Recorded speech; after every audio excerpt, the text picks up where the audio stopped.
Um, Hi, everyone. I'm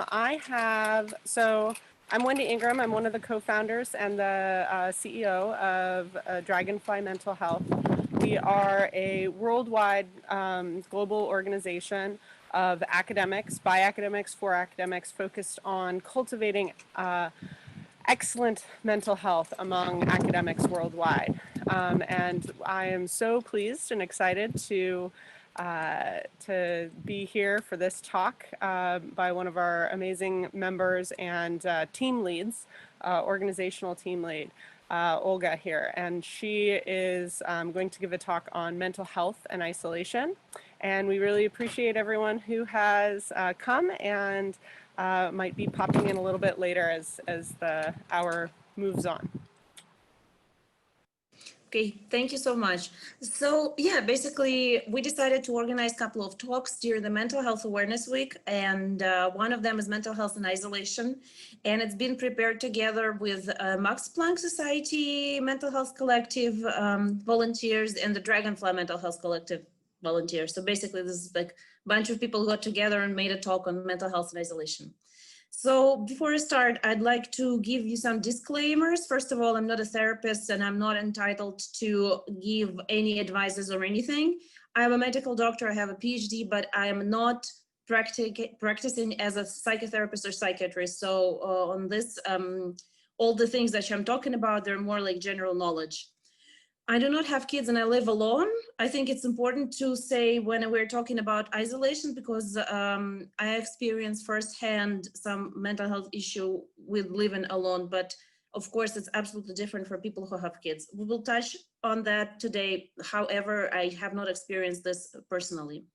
And also very important to mention is that my boss is reasonable and you talk to him and you can talk to him and negotiate with him. And this, of course, has been one of the important things why my isolation time did not really suck that much, I have to say.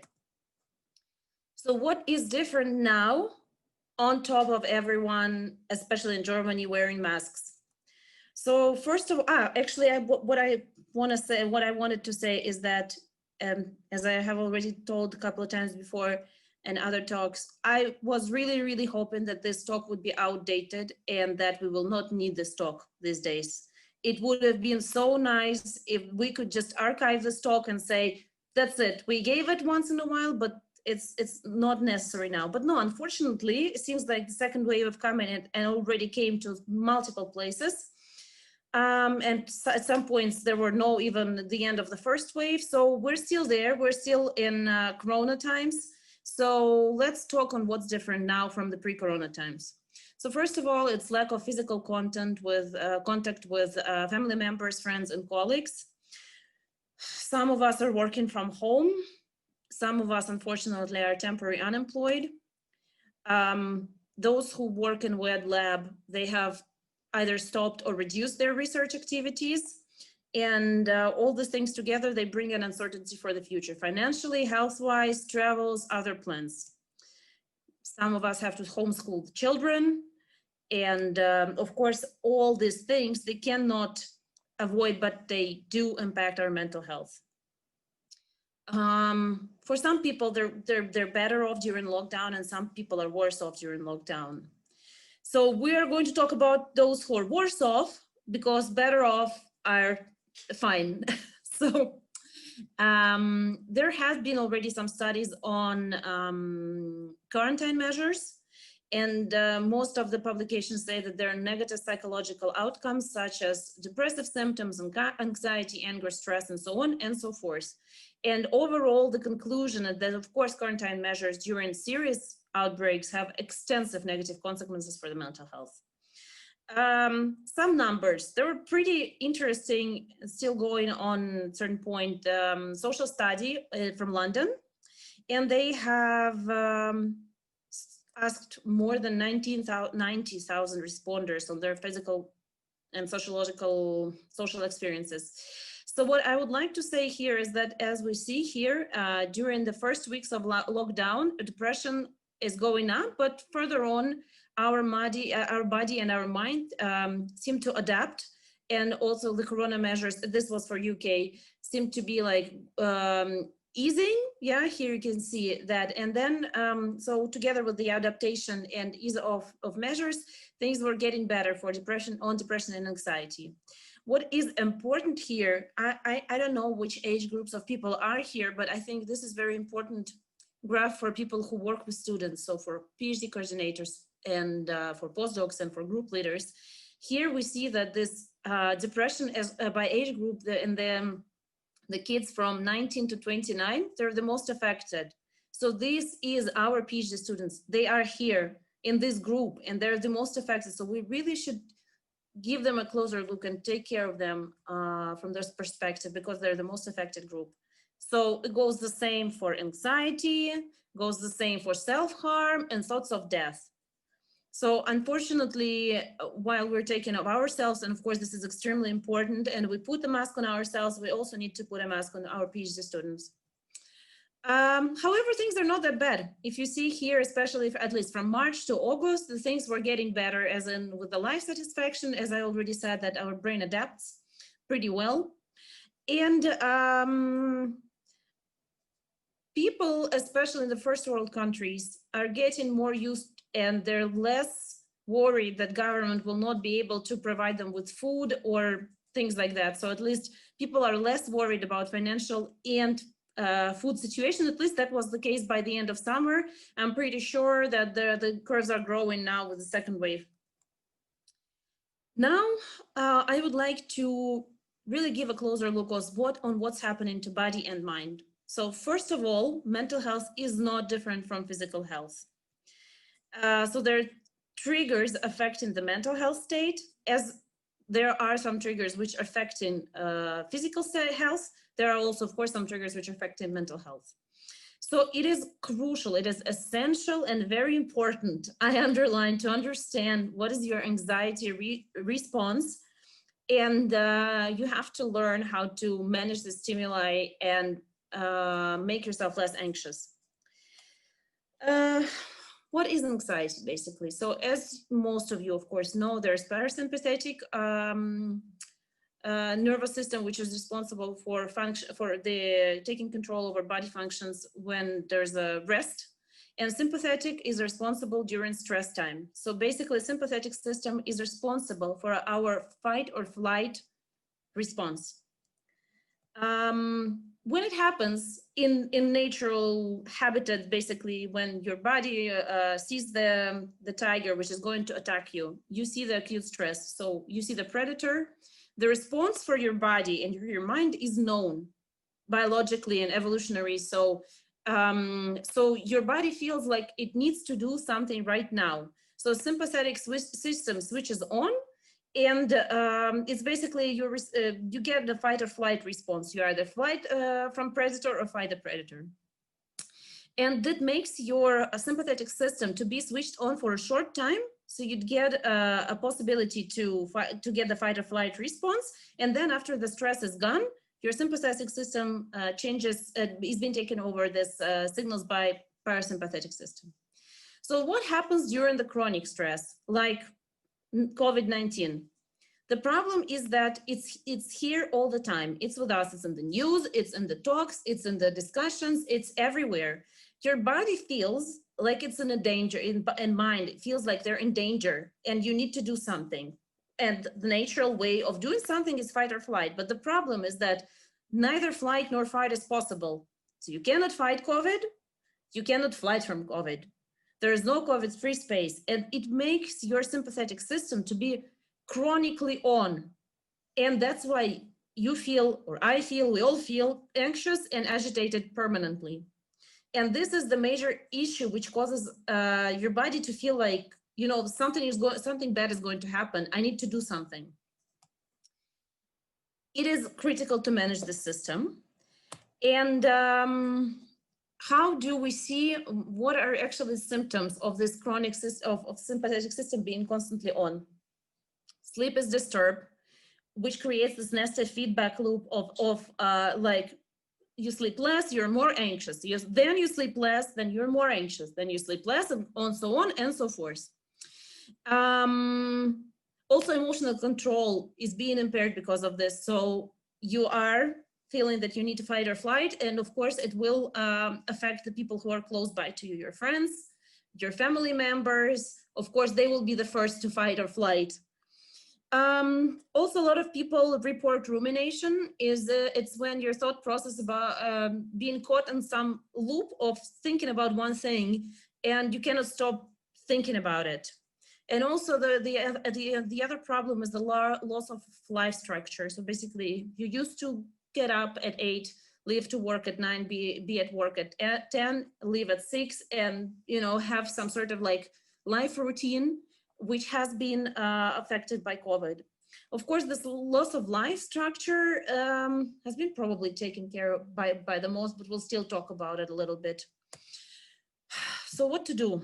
You need to manage your environment to minimize anxiety triggers and maximize anti-anxiety experiences. Practically speaking, when we're talking about chronic sleep deprivation or something, you need to try to acknowledge this and feel that, yes, I am in this nasty feedback loop. So a lot of people are saying that guided relaxation is really helpful to them. Now, as I always say, I also have to mention it here, I come from former Soviet Union place.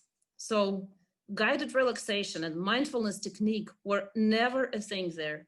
Never. No one even knows, or no one knew back then when I was growing up that this thing even existed. So of course, you come from the place where it didn't exist or was mocked, sort of, yeah? And I was absolutely negative about this, completely negative. I was like, come on, like think in 10 minutes that you should relax, like, will it help you to relax? This is ridiculous. But in fact, it's not ridiculous. And I tried it in the beginning of pandemic, and it actually really, really helps. The guided relaxation is one of the best things one can use. Plus, you can, of course, at certain point, when you start, it feels a bit not helpful or less helpful, but it's one of the things which are like really kicking in right away. And after a certain amount of training, you really, really feel much better during the and after guided relaxation. Of course, there are plenty YouTube videos and guidance which can help you to do this, because it's difficult to do it on your own without anything. So there are more spiritual ones and there are less spiritual ones. It is up to you to which one to choose. Regarding emotional control, which is impaired, so you really should tell yourself when you're isolated that you are doing something. So it's not that you're sitting at home aimlessly, it's actually you're sitting at home taking care of the elderly citizens who are at danger and who are at major risk nowadays. You are much more than helping medical doctors who are at the front line fighting COVID. So these are the things that you should tell yourself. Yes, I'm sitting at home and it feels like I'm just, watching Netflix or whatever it is, yeah? But I am actually doing something, and I'm helping the society and the members of society and the people nearby me to survive and to go through COVID. Rumination. There are not that many things. I mean, I have to say that also this is one of the things regarding the practicing guided relaxation can help with ruminating, but also it's important to understand that mind can only ruminate about one thing at a time. And during one of the training, we participated and we were given a task to describe a picture. So basically, I still remember it was very nice field with the poppy flowers. I think it's called like this red ones from which we get poppy seeds. And so if you feel that you're ruminating, you should have a look at one picture with the field or snow, whatever you like, and just start describing it. And then it will help your brain to switch from ruminating on one thing to get into the process of thinking about something else. And describing a picture with a nice view is something which helps. And you should try it. I think it's really nice, some sort of a shortcut.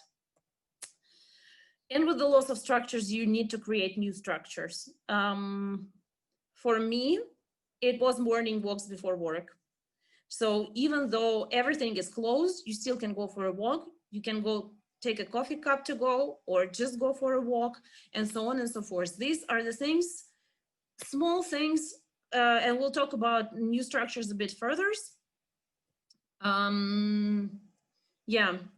Also, what's important is to manage your news consumption. I think we also have managed, all of us more or less, to stop reading about COVID at certain point, but still it's really important to care and budget your news consumption maybe to 2-3 hours a day, and try not to watch the news within 2 hours of going to sleep. This is important, and otherwise you'll constantly be thinking about whatever is happening. I think one of the things which can help the sleep pattern is getting a natural light alarm clock for dark times, especially it helps with the waking up. And another thing is you should try to use a palate cleanser washing after news. So basically this comes from food tasting, I think, when they use palate cleanser in between different dishes. So I think we should use the same for the brain. For me, for example, it's watching some sitcoms, which I already know, which I watched a million times before. So for me, watching some sort of like brain palate cleanser helps to bring my sympathetic system a bit less active. Create a new schedule. Wake up at a specific time and go to bed at a specific time. Important, yes. Possible, I don't know. For some people, yes. For some people, no. But especially if you work from home every day, you really should try doing this, and it will help you to have more structure. Eat your meals at the same time, and of course, try to eat healthy food. This is nothing new. Yes, this was particularly difficult for me to schedule weekdays separate from weekends. For me, it was nearly impossible because I'm still writing the paper, and you never know when the muse comes.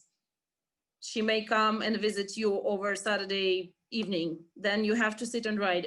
Extremely difficult. So this is a bit too optimistic for me, but I'm pretty sure that there are people who can do it. And again, morning walks before coffee, before work, and of course set a quality time to get to spend more time with your family, such as, especially like if you enjoy doing some things together, such as sports, watching comedy. A lot of people enjoy singing karaoke with their family, and basically all the aerobic activities or dance or whatever it is help a lot. Now, when I was preparing for this talk, I have asked a bunch of my colleagues with the kids, what do they do then if they have to work from home and they have to homeschool the kids?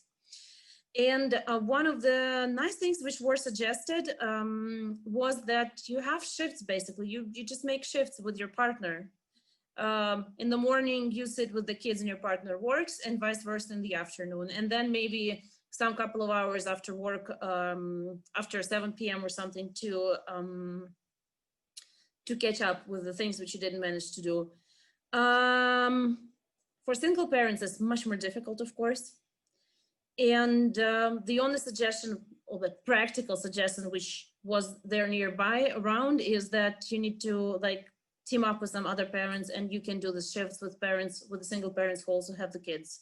Otherwise, it's extremely difficult because the kindergartens are closed, schools are closed, if it happens again, yeah?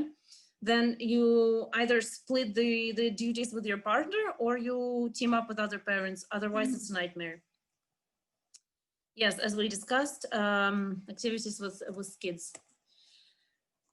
Now getting back to work, this seems a bit too optimistic for now, but still, this is an important thing which we have experienced in August here in Germany. It was very, very difficult that you don't go to work at all, and then suddenly your institute tells you, no, now you have to take care and show up 5 days at work. Out of like 5 working days, and we were like, are you absolutely crazy? This is virtually impossible to sit at home for 3 months and then start going to work every day. So when it was possible, we decided to agree that even though the rules are 5 days at work, we still try to manage to do it at least 3 days in the first couple of weeks. But here again, my boss is a very reasonable guy, so with him he doesn't care much, so we managed to negotiate on these things. It was very nice. If you have or have had longer term mental health problem, you are entitled to reasonable adjustment. So you need to talk to your family doctor in Europe. I'm not sure how it is in the States, unfortunately. And in the States, it of course is probably much different and most likely much worse. But at least here in Europe, you are entitled to get to some easing and reasonable adjustments. You just need to talk to your family doctor. If you haven't feel like talking to your boss before about your mental issues, then I think maybe this is a reasonable time, if the boss is okay, to tell him or her or them that, you know, like, I will need time to adjust and it will take me some time. Getting professional help is always important to keep in mind that if you're struggling, it doesn't mean you should or you have to. If you're struggling, go talk to your family doctor, or try to find a therapist at your own by asking the community or simply Googling one. With the public insurance, especially here in Europe, you're entitled for several free of charge hours, and then you can decide with the therapist. If you're from Max Planck Society, please email me. I can guide you to the EMAP program. They have special offers. By the way, for people who are in the States, but they are still Max Planck, you are entitled to get this EMAP help. We should be able to, but at least we can figure it out. Alternatively, you can get online sessions with a therapist from your country, but you'll have to pay, but it will be on your own language. And you should keep in mind, you can always go to ER and ask them for help in case if you feel some sort of suicidality or something like this. Is there some question? Someone switched on the microphone. Okay. Yeah, please, if you feel that something bad is going to happen, if you're not sure if you're about to harm yourself, you can always go to ER, even if you don't speak the local language. Like, even if you don't speak German here in Germany, you go to ER, they will be able to help you. Another thing is to check out burnout clinics in your city. And of course, for the students, most universities offer help programs for students. So even if your local institute doesn't offer this help, you can always go to university and say, hey, I'm a student, I need help, and they should be able to help you as well. Another things you can do is socialize with other scientists independent on the scientific topic. For example, you can use Dragonfly Cafe, which happens 3 times a week in Dragonfly. And it's basically a casual chat about some mental health issues, or not necessarily about isolation, some tips and tricks. How to get therapists in Germany, we can cover it, but it's of course not only German oriented. And you can participate with video or microphone, or without video, whatever. You can just listen, you can participate anonymously, you just do whatever you feel comfortable with, and you can talk to other people. Here is the picture from the Dragonfly. So basically this is how our sessions looks like.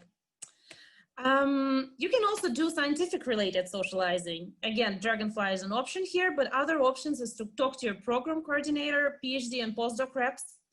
They can guide you, or maybe they can help you organize something.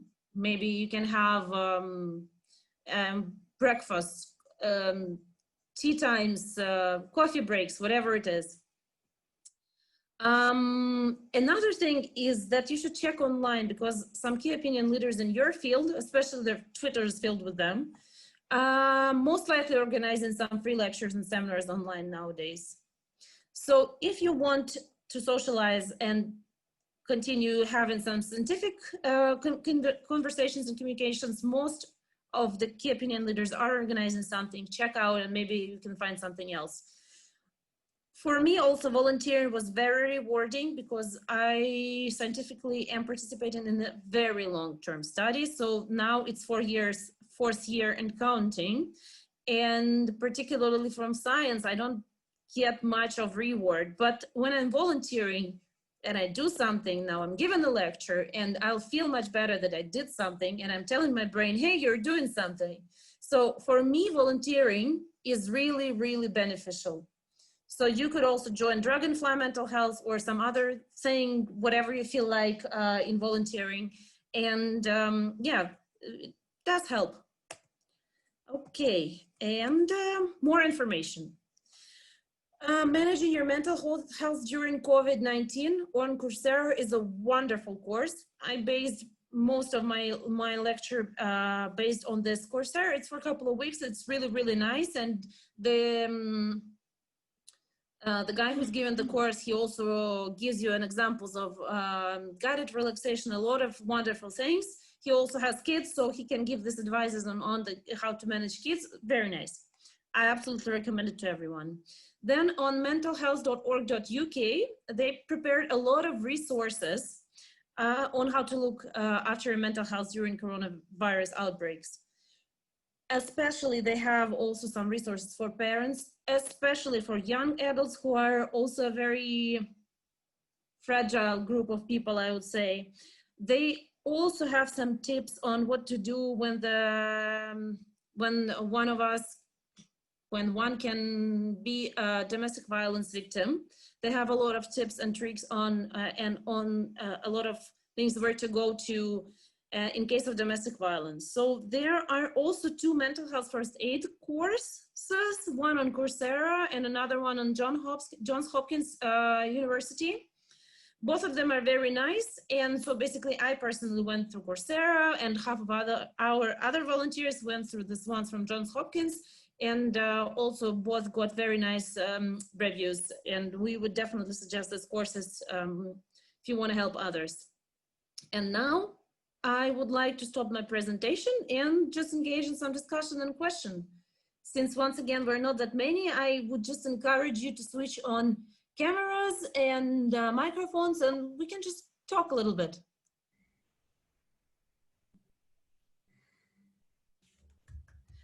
And Wendy also put, you can sign up for the Dragonfly link here. Yeah, and you can just contact us here, the links in the chat. Please feel free to send us an email or whatever you like.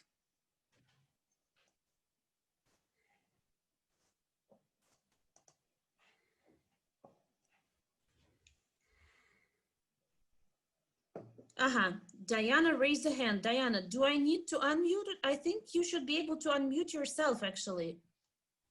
Yeah, I think I can speak, and you should hear me.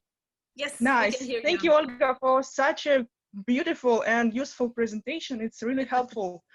And my question is related to goal setting in such a hard time of uncertainty during the COVID pandemic. Would you be so kind to give some sorts of advice for those of us who are asking ourselves how to plan our future, how to set goals in this time? Are we talking long-term future or short-term future? At least short-term, I think, for next year, at least. Like, of course, it will personal. So, of course, I cannot give an advice like, now Diana's, oh no, she's here. I cannot give an advice. I don't know your story, right? But what I can definitely say is that maybe you can organize some peer support, so some peer discussion, saying, literally send in an email, like, guys, I'm insecure about my within your network, like in the institute, saying, guys, I'm pretty sure I'm not the only one who is insecure about our futures, and my PhD, hello. My PhD term is going to end in 2 years or whatever, and I don't know where to find a job. I don't know. Wendy, do you have any idea? Because I'm a bit lost. It depends on whether you're a master's student, PhD student, postdoc, which country you're in. I think this sort of... Yeah, I've been having these conversations with a lot of folks that are, you know, the professors or the chairs of departments and things like that. And one of the things that they're a little hesitant about, but I've been encouraging them to do, is reach out to their students, their postdocs, their learners, their faculty, and get request feedback on how are they doing, what are they struggling with, what are they, you know, what resources can the university, you know, provide or try to change in order to help people out. And a lot of this is unknown to them, and becomes known when they maybe bring us in to deliver one of, you know, mental health and isolation talk, or a talk about mental health literacy, and we conduct a survey amongst their folks, their community, and we create a report for them that all of a sudden they're like, oh, we didn't even know that our postdocs were struggling with, childcare or, transitions or taking care of their parents because they're struggling or getting sick, and like they weren't aware of a lot of things that people are willing and able to bring up. And so one thing that I would recommend, if so one mechanism could be to actually bring us in, and we can help you help your community facilitate one of these surveys in order to get people's anonymous or non-anonymous, if they prefer, to disclose it, who they are and what they're struggling with, to get that conversation going. But I've been encouraging the ongoing, like every couple months, actually checking in and having a voluntary, like, what's coming up, what's going on, what are you struggling with, what do you think we could maybe do to help? And some things aren't possible, but other things, are. And so maybe, so what you could do if you didn't want to bring us in to do it is reach out to either your mentor or to the department head or a program coordinator, and let them know that, and if you don't feel like disclosing what's going on for you yourself, you might want to say, I've been talking to a lot of my friends, kind of like Olga was saying, I don't think asking I'm for the a only friend. one.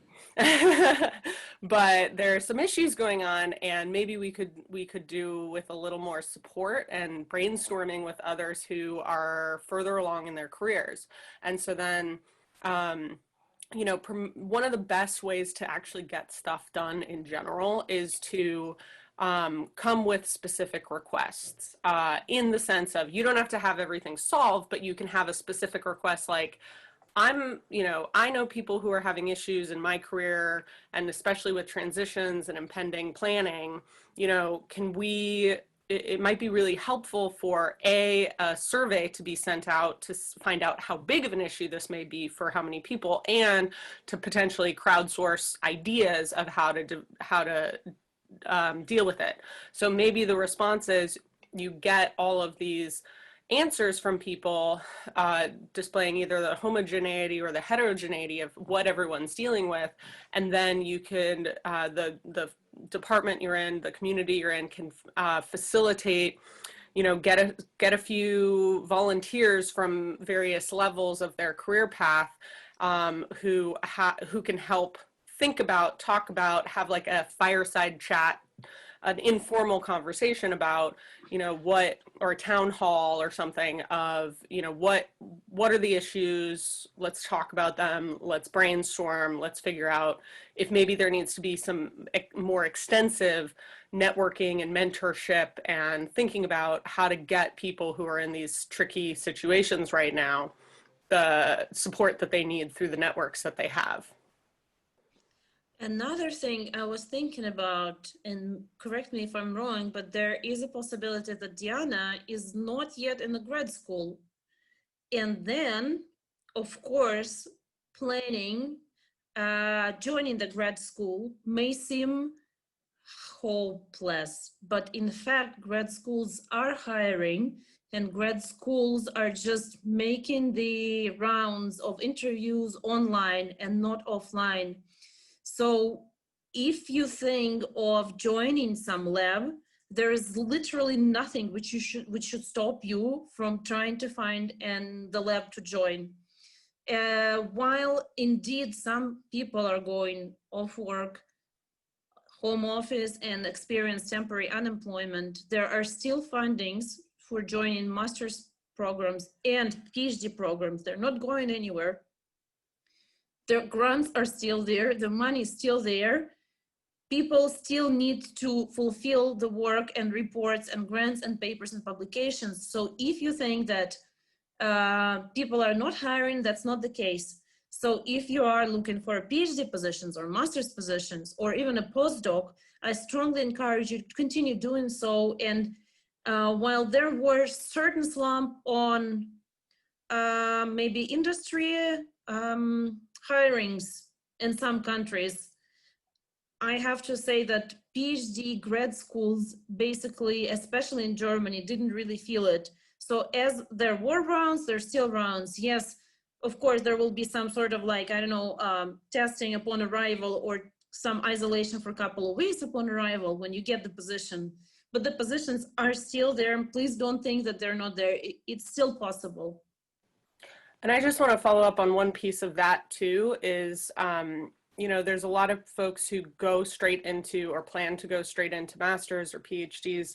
But at least in the US, it's, I think about half of my, my class and were people who took a year or two and worked in a lab as a technician or a research specialist, or went and worked in biotech for a year or two, or, you know, took some time and did some other things. And so that kind of, you know, looking around, going into industry, working in a lab for a period of time is not, it's kind of, it can be one of the greatest things you can do, because you can, you know, make money during this time when the PhD programs, you won't be able to do it in person as much, or, you know, maybe you can't go to the places and get to know people and really have a solid sense of how you're going to spend the next 5-7 years, depending on which program is and what country you're in. But I would, yeah, also encourage,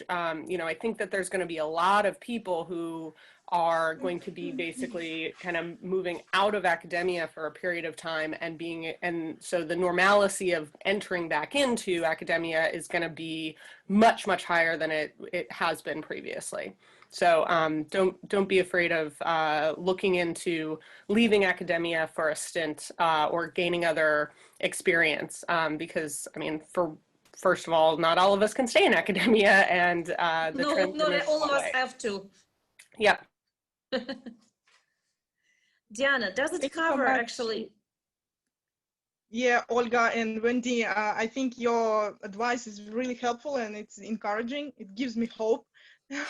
I will continue my search, and now I have some ideas where and how can I find some positions and apply to them. Sure. And Diana, if you need some sort of like, I don't know, a little bit of mentorship on looking for a PhD position, especially in Germany, I have the link. So I think I can find your email amongst the people who subscribed. So if you want, I can send you the grad schools, which are more or less hiring. That would be awesome. Thank you so much. Sure.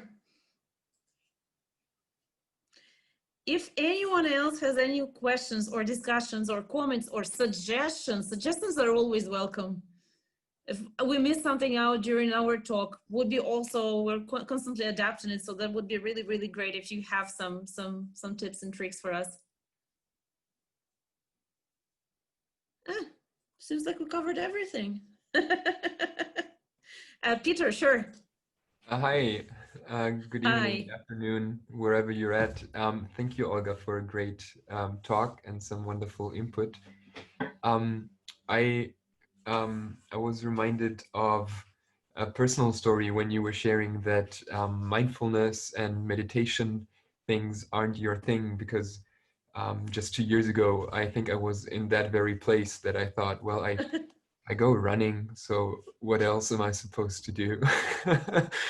And do a little bit of this and that. And it wasn't quite for me until I started, well, yeah, until I somehow got started with it. And I would just like to share a quick recommendation. I never thought that an application would work for me.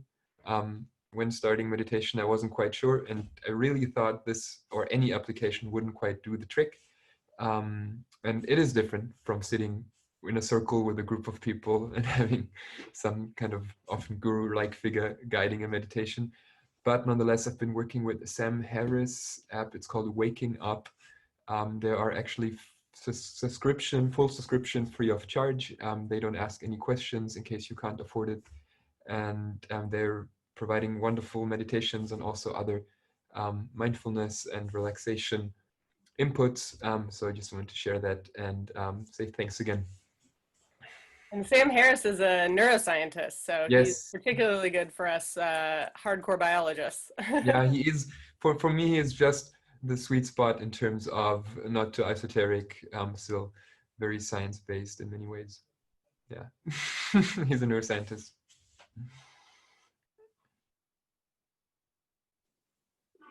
Hi, I just wanted to follow on what Olga and Wendy. Definitely persevere on the PhD positions if you're looking for them. And I've been joining online yoga classes because there's this lady in Madrid that does yoga classes in the Retiro, but we are now confined. So she is doing online yoga classes through Google Meets.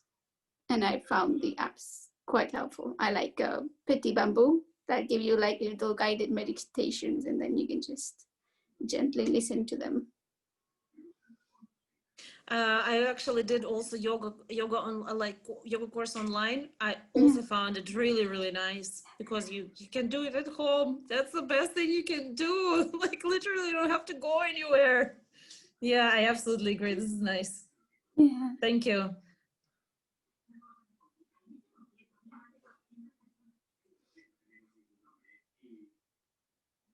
Well, I guess then probably we can even like wrap it up. Probably. Yeah. Ah, Peter, Sorry, something else? just Sure. I'm just curious. Maybe it's a question for Olga. Maybe it's also for you, Wendy, or whoever feels like answering it. Well, I mean, people have we haven't been talking much about social media, and I've been feeling a little undecided upon social media's role within these pandemic month we've been having. So on the one hand, of course, I'm always thinking, well, even social media, well, we made social media, and now now there is a moment where social media could finally be put to actual use in so many different ways, which it's oftentimes designed for, but on a regular basis not used for. On the other hand, social media can be this great source of also anxiety and all of those things. So I was wondering whether you have touched upon this in discussions and inquiries of yours, and what your opinion is on this. I can say my opinion. Wendy, yours? Yeah, sure. Oh, I think First. I'll go first. So I think so. I started Twitter during isolation. Okay. And yeah, for me, it was really nice because I met many volunteers of Dragonfly over Twitter. And actually, I think Dragonfly got most volunteers through Twitter. And that's been really great. I don't go on Facebook. I love Instagram because it's very visual. So I think it also depends on what you're going there for and what you're looking there for. It's basically like, you know, you can feed your anxiety via social media, or you also can feed your parasympathetic system by watching videos with kittens and puppies. So I mean, it actually basically is what you're looking for. For example, for me, Twitter was an amazing source of support to mental health. Basically, my whole feed is mental health in Twitter, and I mean, and some like Black Lives Matter, of course, it also goes along all together more or less. But yeah, for me, Twitter was really nice because people are sharing their struggles and their tips and tricks how they overcome it. So for me, it's been great. I don't know. Wendy, what about you? So I think my general stance on social media and advice is like any other human invention. There are benefits and there are detriments, and we can use it for good and we can use it for, you know, pain and suffering. And so it's how we use it. And so engaging with it absentmindedly, the way that what we're finding now just scientifically, and as I'm a healthcare informaticist, and so a lot of folks that I work with like study the impact of social media on mental health. We use social media and all these public things that people are posting out there to study and detect mental health issues among people using social media. There's you know, myriad issues, but what we're finding from the science and from the investigations and evaluations, which the companies are not doing, researchers are doing them, and they're finding that you know, it can be very damaging. And so you have to engage, and the algorithms that are used and developed by the companies in order to present you material and engage you are in intentionally addictive. They want you to interact with it. And so you, in order to, you know, if you choose to drink alcohol, you have to choose how you drink it so that it's not problematic, or not to drink it at all if it becomes something that you cannot handle. And so social media is the same way. It can be beneficial, it can be social. You can find people you would never get to know otherwise, and really gain community in ways that you wouldn't otherwise be able to find. But you can also get into, I think people are calling it doom scrolling now, like just keep you on there clicking things and being angry and reacting and doing all these different things. And that can be really, really detrimental to sleep. It can be detrimental to your anxiety state. It can be detrimental in lots of ways. And so the best, you know, my encouragement is to use it mindfully. Be very intentional in how you craft it and take breaks. So one of the things that I do, I'm terrible with Facebook, so I deleted Facebook off of my phone. If I want to use Facebook, I have to log in or go into and it like doesn't remember my password. And so if I really want to go see Facebook on my phone, I will have to go to the website, then click the thing. It's not as nice on the website, on the web page on your app. It looks better on the app. So anyways, I create these barriers for myself in order to modify and moderate my behavior. And I've also been really kind of aggressive in who I maintain contact with on Facebook now too. So Olga was saying that she has mainly mental health and Black Lives Matter. She's curated her Twitter to very specifically only engage with her in ways that are meaningful and helpful and useful to her. So you know, do the same in any of these things. And if note yourself, pay attention to yourself. All the advice that Olga was giving about, you know, notice if your sleep is starting to go down. Note if your anxiety state is starting to go up. Paying attention to those things, as well as asking for and giving your friends permission to give you feedback on your state, is a really good way to not spiral. Thank you. Hi, everyone. It's Sam from Sydney. Can you hear me? Yeah. Yeah. Good midnight. Awesome. Good 2 a.m. I'm just waking up with you guys. It's something like 3:40, I think, right now. It's a beautiful way to wake up, I think. I thought I'd just add my 2 cents to the wonderful conversation about social media, because finally I'm doing a digital detox these days.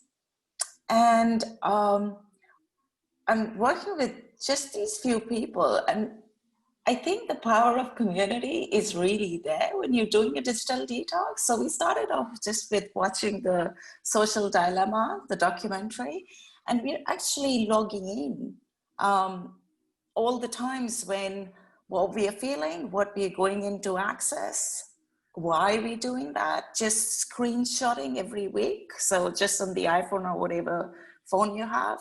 And it's really powerful, you know, you really wake up to realize that, hang on, there's a ton of attitudes and behaviors that are going on in there.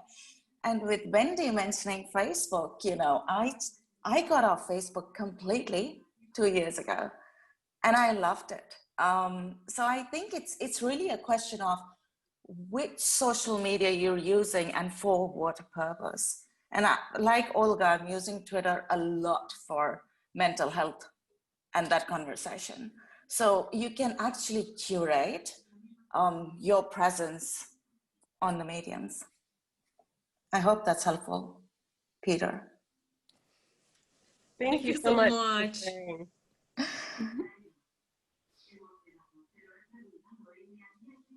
Okay, so then with that, I guess it's about time for us to say goodbye, but please stay in touch via the forms, which Wendy sent, or via the link if you want to subscribe to our events, such as this talk and many others, which are going to happen later. Please sign up to our email list. We are very, very welcome to everyone, and send us your feedback. Thank you for a fantastic talk, Olga. That was just Sure. wonderful. So I hope everyone enjoyed themselves, and we look forward to interacting with you more in the future.